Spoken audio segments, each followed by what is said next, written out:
안녕하세요. 딸아이를 키우고 있는 워킹맘입니다. 어디다 하소연할 곳도 마땅치 않고 그래서 여기에 오게 되었어요. 남편과는 서울에서 버스로 10분만 벗어나면 바로 나오는 경기권에서 거주하고 있어요. 할 수만 있다면야 저희도 서울에서 시작하고 싶었지만 당시 저희가 가진 돈이 많지가 않았거든요. 그래서 친정 부모님의 도움을 받아 그나마 지금 사는 아파트에 들어올 수 있었습니다. 그리고 동네 자체는 마음에 쏙 들어요. 근처에 산도 있고 학군도 잘 되어 있는 데다가 당장 상권이 잘 조성되어 있다 보니 사는데 불편한 게 없거든요. 하지만 제가 육아휴직에서 복귀하고 얼마 되지 않아서 이직을 했는데 그러면서 출퇴근길이 멀어진 게 어떻게 보면 유일한 단점이라면 단점이네요. 전에는 남편과 마찬가지로 자가용으로 20분 정도면 출근을 할 수 있었거든요. 그런데 지금은 버스도 타야 하고 지하철도 타야 해서 운이 좋으면 1시간, 아니면 보통 1시간 20분씩은 걸립니다. 왕복으론 거의 3시간 가까이 걸리는 셈이지요. 그렇다 보니 집에 오면 말 그대로 파김치가 되어 있기 일쑤였어요. 사실 애만 아니었다면 이직할 일도 없었을 거예요. 원래 다니던 회사도 잘 다니고 있었고 월급도 많았던 건 아니지만 그렇다고 크게 부족하지도 않았거든요. 그런데 어머님 아버님의 성화로 저희 계획보다 이르게 아이를 갖게 되었습니다. 그리고 애를 키우는데 돈이 많이 든다는 건 알고 있었는데 그게 제 예상보다 훨씬 많이 들더라고요. 게다가 엄마 마음이란 게 제 자식이 남한테 치이는 꼴을 보고만 있을 순 없잖아요. 정말이지. 뭐라도 해줄 수만 있다면 더 해주고 싶고 그렇잖아요. 저도 별반 다르지 않았지요.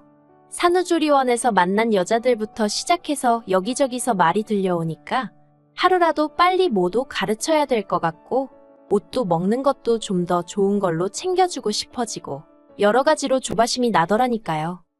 그런 와중에 복귀한 회사는 저를 어찌나 서럽게 하던지요. 비록 제가 대기업을 다니고 있던 건 아니어도 동네 구멍가게도 아니고 그래도 나름 직원 수도 100명이 넘고 연매철도 몇십억인 그런 곳이었거든요. 그런데 애엄마에 대한 인식은 아주 저질도 그런 저질이 없었습니다. 회사에 복귀하고 얼마 되지 않았을 때였어요. 사장실로 호출을 하길래 갔더니 퇴직금 얼마 챙겨줄 테니까 알아서 제 발로 나가라는 거예요. 자기는 애 문제로 자리 이탈하고 회사 일에 집중 못하는 그런 직원은 필요 없다면서요. 하지만 저는 그 말이 어처구니도 없고 가당치 않다 싶어서 따르지 못한다 알렸습니다. 마음 한켠으론 묵묵히 버티면서 제 할 일만 잘해내면 사장도 자기가 잘못 생각했다는 걸 깨닫고 저에게 미안해할 거라고 생각하면서 말이에요. 하지만 제가 너무 순진했던 거지요. 어떻게든 열심히 해보려는 저에게 예전과 다른 업무를 배정해준다던가 혼자 지하에 있는 사무실에서 일을 하게 한다거나 정말이지 정신적으로 너무 힘들게 하더라니까요. 그러다 그런 상황 속에서 다른 회사로부터 스카웃 제의를 받게 되었는데 바로 제가 지금 다니고 있는 회사입니다. 회사가 먼 게 마음에 걸리긴 했지만 이직을 안 한다고 해서 얼마나 버틸 수 있을지도 확신할 수 없었고 어쨌든 제가 먼저 지원한 게 아니라 오퍼라 그런지 연봉 조건도 좋았어요. 그러니 저로선 거절할 처지가 못 되었지요. 하지만 이 소식을 들은 어머님께서 애엄마가 돼가지고 밖으로 도내만의 말씀이 많으시대요. 제 딴에는 열심히 살려고 그러는 건데 어머님이 그런 식으로 말씀하시니 속이 어찌나 상하던지요. 그리고 말이 나와서 말이지만 까놓고 말해서 결혼할 때를 생각하면 지금도 사기 결혼을 당한 게 아닌가 싶을 정도로 억울할 때가 많았거든요. 일단 결혼 전까지만 하더라도 어머님 성격이 저런 줄은 꿈에도 생각을 못했고요. 여러 가지 이해 못할 행동도 많이 하셨어요. 처음 제가 시댁에 인사를 드리러 갔을 때 전 어머님의 얼굴을 보고 깜짝 놀랐습니다. 사람이 어떻게 살아왔는지 얼굴을 보면 다 드러난다고 하잖아요. 저희 어머님은 뭐라고 해야 할지 미운 주름이 많으셨어요. 인상 쓸 때 생기는 미간주름이라던가 처진입꼬리 주름이라던가 그런 거요. 게다가 말씀도 어찌나 괄괄하게 하시는지 보통은 아니겠구나 싶었지요. 하지만 어쩐 일인지 어머님은 결혼식도 혼수도 전부 다 저희들더러 알아서 하라시며 전혀 간섭도 안 하셨고 연락을 자주 해라 마라 그런 것도 없으시대요. 그래서 전속으로 사람이 생긴 것만 보고는 모른다더니 정말 그렇구나 하고 생각했답니다. 그런데 문제는 결혼식이 임박할 때까지도 처음에 저희 결혼에 보태주시기로 한 5천만 원에 대해서 이렇다 저렇다 말씀이 없으신 거예요. 저는 저대로 돈 이야기다 보니 껄끄러워서 눈치만 살피고 있었고요. 그러다 답답한 마음에 여쭸더니 덜컥 제 손을 잡으시곤 당신 사정을 길게도 늘어놓으시대요. 그리고 그때는 식은 코앞이지 어머님하고는 그럭저럭 정도 들었지. 그래서 제가 냉정하게 상황 파악을 못하고 남편이랑 상의 끝에 어머님이 해주신다던 돈은 대출을 받아서 해결했답니다. 그렇다 보니 결혼식을 올리고 나서도 한동안 애가 질 생각은 꿈도 못 꿨지요. 그런데 결혼한 지 1년도 안 돼서 아버님이 쓰러지시고 이래저래 집안에 일이 좀 있었어요. 그러니까 어머님이 하루빨리 손자라도 아버님한테 안겨드려야 하지 않겠냐며 그렇게 밤이고 낮이고 저를 닥달을 하시는 거예요. 남편도 남편대로 마음이 급한 눈치였고요. 그리고 그때 남편이 분명히 했던 말이 아이만 낳으면 어머님이 애도 봐주시고 여러모로 도움을 많이 주실 거라 했습니다. 솔직히 친정에 맡기기도 여의치 않았던 상황이라 그래 여러 가지로 좋은 일 한다 생각하자 마음을 먹었어요. 그렇게 지금 딸애를 갖게 되었고요. 하지만 이게 웬걸요. 막상 애를 갖고 나니까 어머님이 도와주시긴 뭘 도와주시나요? 입덧이라도 하면 그걸 가지고 애 가졌다가 유세하냐? 생색내지 말라 별소리를 다 하시대요. 그뿐만이 아니었습니다. 애도 예뻐해주질 않으시니 그게 그렇게 서운하더라니까요. 저희 애 첫돌 때요. 금반지까지는 기대도 안 했습니다만 어쩜 양말 한 짝도 안 사주실 수가 있어요? 그러니 저라고 시댁에 돈을 쓰고 싶지가 않더라고요. 그런데 올해 초였습니다. 어머님이 집에서 밥이나 같이 먹게 오라고 해서 갔거든요. 그런데 신혼에도 와 있더라고요. 신혼은 남편보다 2살 어리고 저희 결혼한 다음 해에 결혼을 했어요. 애는 아직 없고요. 아무튼 그런 상황에서 어머님이 뜻밖의 이야기를 꺼내셨습니다. 어머님 아버님이랑 신혼애랑 합가를 하기로 했다는 거예요. 그래서 집을 리모델링을 해야 한다는데 그 돈을 저희더러 좀 보태라고 하시는 게 아니겠어요? 황당했지요. 보아하니 신혼애가 들어와서 산다고 하니까 리모델링 이야기가 나온 것 같은데 그걸 그러면 신혼애외가 보태야지 왜 저희가 보태나 싶어서요. 그리고 막말로 돈이 있어야 그것도 뭐 보태드리던지 하지 저희도 여유가 없이 빠듯했거든요. 그래서 어머님께 죄송하다 그럴 만한 돈이 없다고 일단은 그렇게 말씀을 드렸습니다. 그러자 어머님이 니들 얼마 전에 자동차 계약했다 하지 않았냐면서 그 이야기를 꺼내시는 거예요. 사실 남편이 타던 차는 남편이 직장에 들어가자마자 샀던 차라 10년도 더 된 차였고 제가 타던 차도 7년이 넘은 차였습니다. 그런데 이제 애를 데리고 어디라도 가려니까 이 차고 저 차고 불안해서 태울 수가 있어야 말이지요. 그래서 조금 무리한다 싶기는 했지만 가족용 SUV를 한 대 계약을 하긴 했었어요. 그런데 어머님이 저희더러 지들 차 살 돈은 있고 당신 리모델링비는 못 내주냐면서 얼마나 짜증을 내시던지. 신혼남편도 있는 자리라서 제가 더 세게 나가지는 못했지만 저렇게 막무가내일 수가 있나 싶더라니까요. 그래도 결국은 어쨌든 돈이 없으니 리모델링비는 못 해드렸어요. 듣자 하니 신혼의 집 팔고 빚 갚고 얼마 남았던 모양이라 그 돈으로 하기로 했다더군요. 이건 여담이지만 신혼애가 어머님네 들어가서 살게 된 게 신우가 신혼남편 몰래 동네 여자들한테 거짓말을 치고 돈을 빌려다 쓴 모양이 돼요. 남이 돈으로 주식도 하고 여행도 다니고 솔직히 신혼남편이 정말 몰랐을까 싶기도 한데 아무튼 꼬리가 길면 밟힌다고 그러고 다니는 걸 신우한테 돈을 빌려준 몇몇 여자들이 수상쩍게 생각하곤 경찰에 신고를 했나 봅니다. 그래서 합의를 해야 하네 어쩌네 그러면서 일이 커져가지고 집까지 팔게 된 거지요. 그나마 집이라도 한 채 있었으니 망정이지. 그리고 저희 어머님도 대단하다 싶은 게 그런 와중에도 남는 돈으로 리모델링을 강행하시더라니까요. 그런데 리모델링을 시작할 무렵 어머님이 저희랑 상의도 없이 저희 집에 아버님이랑 오셨더라고요.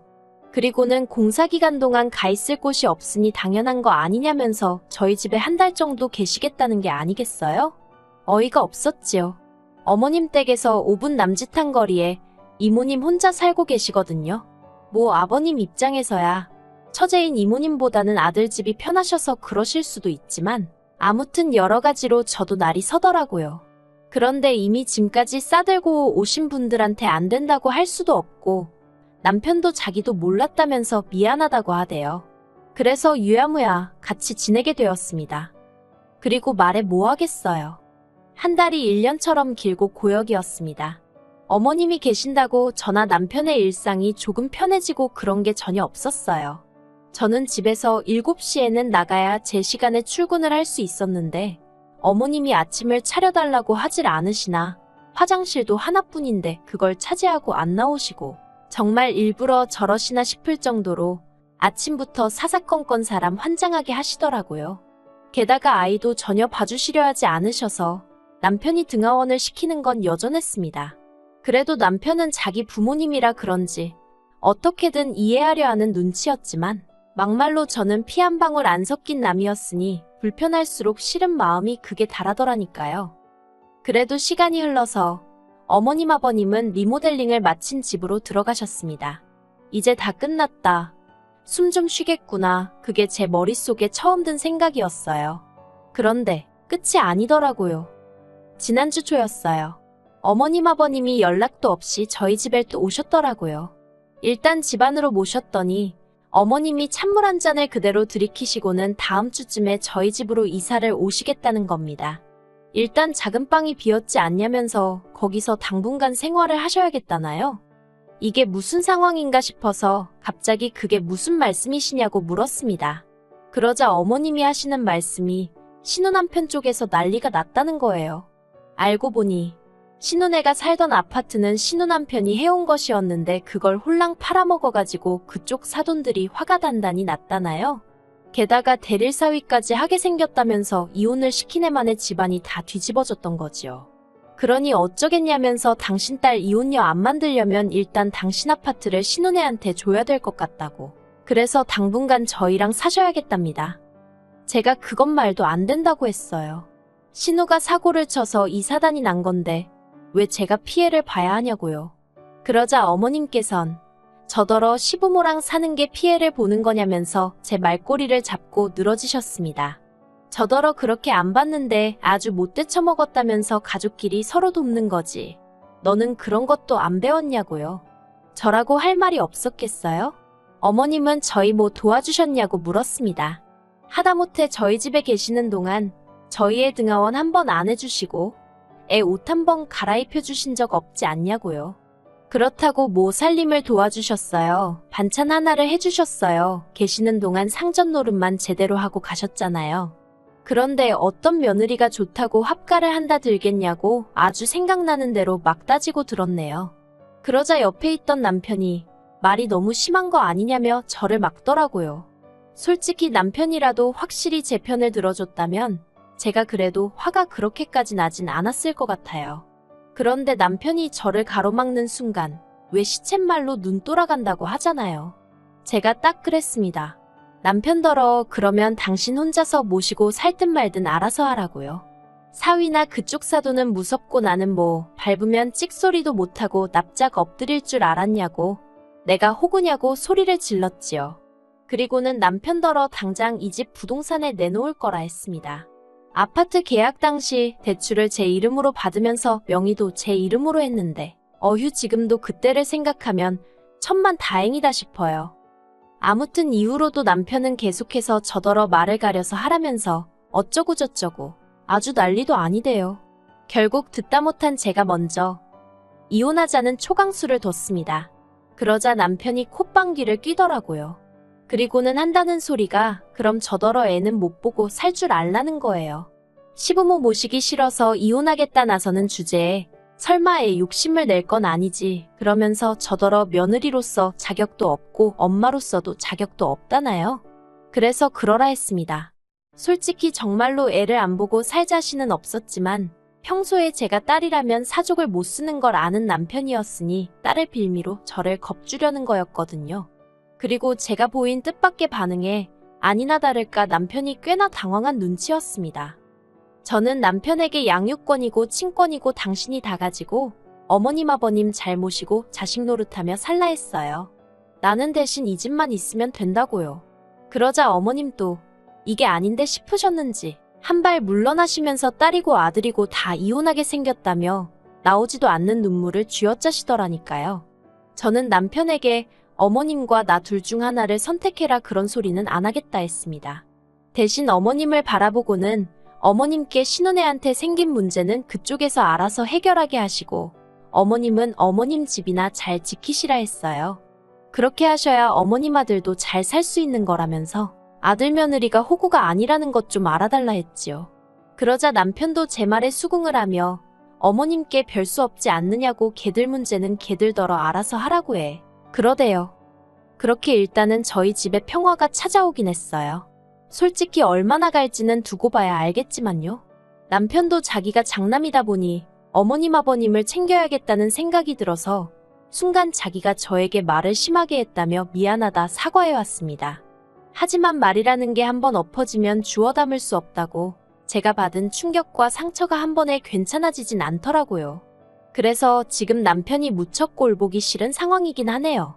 그래도 뭐 애 아빠고 그동안 저에게 잘해왔으니 한 번 더 기회를 줄 생각입니다. 어머님은 이후로 저에게 연락은 따로 안 해오고 계세요. 그리고 신혼에는 별거를 시작했다대요. 신우 남편은 자기 본가로 갔고 신우는 신우대로 어머님 아버님하고 지내고 있어요. 그래서 신우가 저나 저희 남편을 원망하는 눈치긴 한데 그거야 뭐 솔직히 그러던지 말던지 관심은 없습니다. 저는 제 가정이 소중하지 신우 가정까지 챙겨줄 여력도 없고 능력도 안 되거든요. 어떻게 끝내야 할지 모르겠습니다만 제가 하고 싶은 말은 가끔은 생각보다 더 세게 나가야 원하는 바를 얻을 수 있는 것 같다는 거예요. 앞으로도 어머님의 억지에 휘둘리지 않고 제 가정을 지키며 살아가 보겠습니다.